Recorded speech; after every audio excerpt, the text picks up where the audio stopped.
माता पिता को यह 5 बातें कभी मत बोलना। पहली बात, आपको कुछ नहीं पता। यह वाक्य माता पिता के पूरे जीवन अनुभव का अपमान है।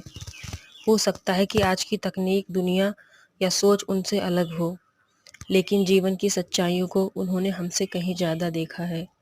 जब हम कहते हैं कि आपको कुछ नहीं पता, तो हम उनके अनुभव, संघर्ष और सीख को नकार देते हैं। सही तरीका यह है कि हम शांति से अपनी बात रखें, ना कि उन्हें अज्ञान साबित करने की कोशिश करें। दूसरी बात, आपकी वजह से मेरी ज़िंदगी खराब हो गई। यह वाक्य माता पिता के दिल को सबसे ज़्यादा तोड़ देता है। उन्होंने जो भी किया अपनी समझ और परिस्थितियों के अनुसार हमारे भले के लिए किया। अगर आज हमारी ज़िंदगी में कोई कमी या संघर्ष है, तो उसके लिए केवल उन्हें दोष देना अन्याय है। जीवन में जिम्मेदारियां लेना सीखना ज़रूरी है, क्योंकि हर इंसान अपनी राह खुद बनाता है। तीसरी बात, आपने मेरे लिए किया ही क्या है, यह कहना उनके त्याग पर प्रश्न चिन्ह लगाने जैसा है।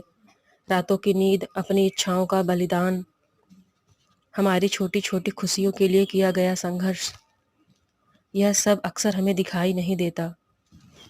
जब हम ऐसा कहते हैं तो मानो हम उनके पूरे जीवन समर्पण को शून्य घोषित कर देते हैं।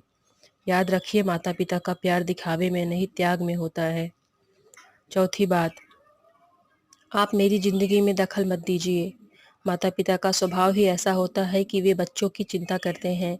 यह दखल नहीं, उनका प्रेम और जिम्मेदारी होती है। हो सकता है कभी कभी उनकी बातें हमें सख्त या पुरानी लगें, लेकिन उनके मन हमारे लिए डर और चिंता होती है। इस वाक्य से उन्हें यह महसूस होता है कि अब उनकी ज़रूरत नहीं रही, जो उनके लिए बहुत पीड़ादायक होती है। पांचवी बात, आप पुराने ज़माने के हैं। यह बात कहकर हम उन्हें अप्रासंगिक महसूस कराते हैं।